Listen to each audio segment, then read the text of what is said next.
সম্পত্তিতে যাদের অধিকার তারাই তো সম্পত্তির অংশীদার।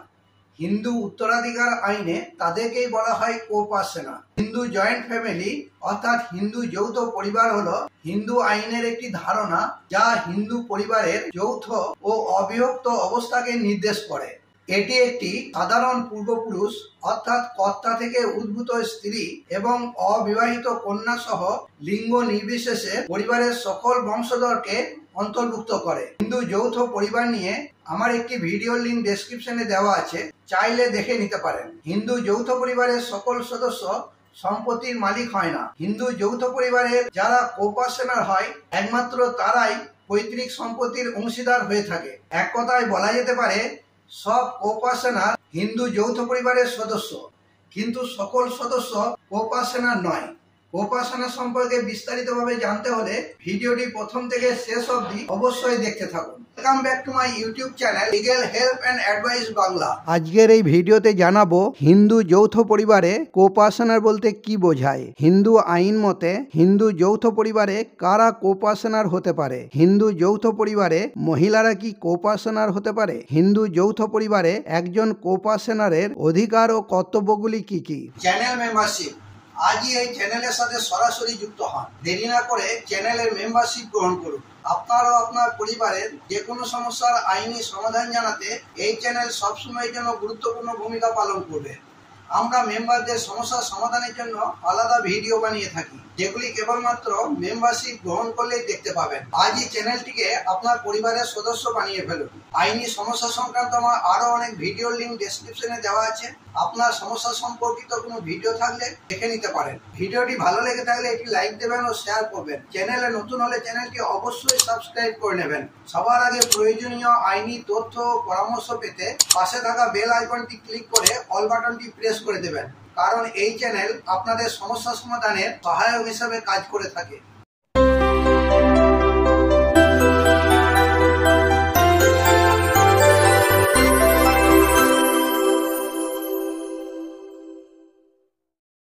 হিন্দু যৌথ পরিবারে কোপার্সেনার বলতে কি বোঝায়। হিন্দু আইন মতে কোপার্সেনার হলো একজন ব্যক্তি যার জন্মসূত্রে তার পৈতৃক সম্পত্তির আইনগত অধিকার রয়েছে। হিন্দু আইন অনুযায়ী যৌথ পরিবারের সাধারণ পূর্বপুরুষ বা পরিবারের প্রধান বা কর্তা অর্থাৎ যিনি বয়সে বড় এবং তার 3 প্রজন্ম পর্যন্ত সদস্যদের কোপার্সেনার হিসাবে গণ্য করা হয়। পরিবারের কর্তা সহ 4 প্রজন্ম পর্যন্ত সদস্যদের কোপার্সেনার বলা হয়। যৌথ পরিবারের প্রধান বা কর্তা তার ছেলে মেয়ে, নাতি নাতনি ও প্রপৌত্র প্রপৌত্রীদের নিয়ে কোপার্সেনার গঠিত হয়। পৈতৃক সম্পত্তিতে কোপার্সেনারগণ উত্তরাধিকার হয়ে থাকে, কিন্তু হিন্দু আইনে পৈতৃক সম্পত্তি পরিচালনার দায়িত্ব বা ক্ষমতা পরিবারের প্রধান বা কর্তার উপর ন্যস্ত থাকে। পরিবারের প্রধান মহিলাও হতে পারে যদি সে বয়সে বড় হয়। মিতাক্ষরা আইন অনুযায়ী কোপার্সেনারগণের পৈতৃক সম্পত্তিতে অধিকার জন্মগতভাবে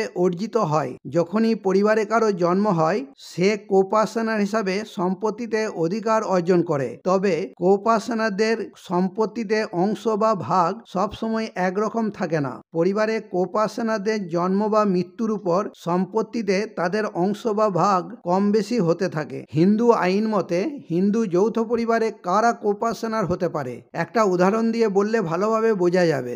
ধরা যাক অমল হলো পরিবারের কর্তা। অমলের 2 ছেলে কমল ও বিমল ও 2 মেয়ে শ্যামলী ও নন্দিনী। কমল বিবাহিত ও তার স্ত্রীর নাম কমলিকা ও বিমল অবিবাহিত। শ্যামলী বিবাহিত, নন্দিনী অবিবাহিত কন্যা। কমলের 1 ছেলে অতনু ও 1 মেয়ে অসীমা। অতনু বিবাহিত ও তার স্ত্রীর নাম অনিমা। অসীমা অবিবাহিত। শ্যামলীর 1 ছেলে অজয় ও 1 মেয়ে সুমিত্রা। অজয় বিবাহিত ও তার স্ত্রীর নাম জয়া। অজয়ের একমাত্র অবিবাহিত ছেলের নাম রাহুল। এটি হলো একটি হিন্দু যৌথ পরিবার। এখানে প্রথম প্রজন্ম থেকে 4র্থ প্রজন্ম পর্যন্ত যারা জন্মসূত্রে পরিবারের জীবিত সদস্য তারা হলো কোপার্সেনার। এখানে প্রথম প্রজন্ম হলো অমল ও 4র্থ প্রজন্ম হলো রাহুল।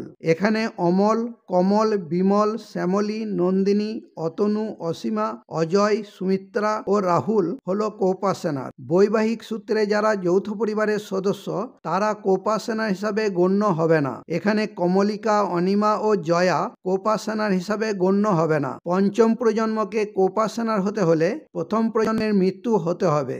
দ্বিতীয় ও তৃতীয় প্রজন্মের মৃত্যু হলেও পঞ্চম প্রজন্ম কোপাসেনার হতে পারবে না। হিন্দু আইন মতে হিন্দু যৌথ পরিবারে মহিলারা কি কোপাসেনার হতে পারে? 2005 সালের হিন্দু উত্তরাধিকার আইন সংশোধনের মাধ্যমে সুপ্রিম কোর্ট কন্যাদের তাদের পৈতৃক সম্পত্তিতে সমান অধিকার দেয়। বিচারপতি অরুণ মিশ্রের নেতৃত্বে 3 বিচারপতির বেঞ্চ রায় দিয়েছে যে কন্যারাও জন্মগতভাবে কোপাসেনার এবং হিন্দু উত্তরাধিকার সংশোধনী আইন 2005 কার্যকর হওয়ার আগে বাবা মারা গেলেও তাদের সারা জীবন এই অধিকার থাকবে। কন্যা বিবাহিত হোক বা অবিবাহিত হোক, তারা যৌথ পৈতৃক সম্পত্তিতে কোপাসেনার হিসাবে গণ্য হবে। হিন্দু যৌথ পরিবারে একজন কোপাসেনারের অধিকার ও কর্তব্যগুলি কি কি? হিন্দু উত্তরাধিকার আইন অনুসারে একজন কোপাসেনারের কিছু অধিকার ও সীমাবদ্ধতা রয়েছে। সেগুলি হলো: 1. হিন্দু আইন অনুসারে কোনো অবস্থাতেই একজন কোপাসেনার সম্পত্তিতে একচেটিয়া দখল বা বিশেষ অধিকার ভোগ করে না। যখন এই ধরনের সম্পত্তির উপর তাদের অধিকারের কথা আসে তখন তারা মিলিতভাবে সিদ্ধান্ত গ্রহণ করে। 2. একজন কোপাসেনার সম্পত্তিতে কতটা অংশ বা ভাগ পাবে তা কোপাসেনাদের জন্ম ও মৃত্যুর উপর নির্ভর করে এবং সেই কারণে অংশ বা ভাগ হ্রাস বা বৃদ্ধি পেতে পারে। 3.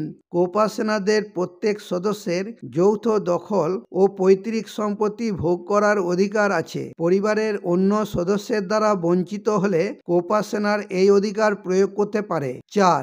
একজন কোপাসেনার পরিবারের যৌথ সম্পত্তি থেকে রক্ষণাবেক্ষণ পাওয়ার অধিকারী। এই ভরণপোষণ তাকে তার স্ত্রী ও সন্তানদের জন্য নিতে হবে। তার সন্তানদের বিয়ে বা অন্য কোনো অনুষ্ঠানের ক্ষেত্রে সে সম্পত্তি থেকে অর্থ পাওয়ার অধিকারী। 5. যদি কোনো কোপাসেনার পারিবারিক সম্পত্তির অপব্যবহার করে বা সম্পত্তির বস্তুগত অবস্থার পরিবর্তনের চেষ্টা করে তাহলে অন্য সদস্যরা হিন্দু আইন অনুযায়ী আটকাতে পারে। 6. হিন্দু উত্তরাধিকার আইন অনুসারে কোপাসেনার যে কেউ পারিবারিক সম্পত্তির বিভাগ বন্টন চাইতে পারে, তবে কোপাসেনার কখনোই একটি নির্দিষ্ট অংশ দাবি করতে পারে না। সেটি বিভাগ বন্টনের পরেই নিশ্চিত হয়ে যায়। 7. পরিবারের কর্তা সহ অন্য কোপাসেনার কেউই স্বাভাবিক পরিস্থিতিতে কোনো সদস্যের পৈতৃক সম্পত্তিতে তার অধিকার বিচ্ছিন্ন করতে পারে না। সম্পত্তির সুবিধার জন্য ও ধর্মীয় কর্তব্যের মতো অন্যান্য অপরিহার্য দায়িত্ব পালনের আইনগত প্রয়োজন হলেই শুধুমাত্র পরিবারের কর্তা যৌথ পারিবারিক সম্পত্তিকে বিচ্ছিন্ন করার ক্ষমতা রাখে। 8. অন্যান্য কোপাসেনাদের স্বার্থ ও অংশ প্রভাবিত না করেই কর্তা পারিবারিক সম্পত্তি পরিচালনা করার ক্ষমতা রাখে। আজ এই পর্যন্তই। এই সংক্রান্ত কোনো সমস্যা থাকলে কমেন্টে জানাবেন, ভিডিওটি লাইক করবেন ও চ্যানেলটি অবশ্যই সাবস্ক্রাইব করে নেবেন। Legal help and advice Bangla channel সর্বদা আপনাদের পাশে আছে।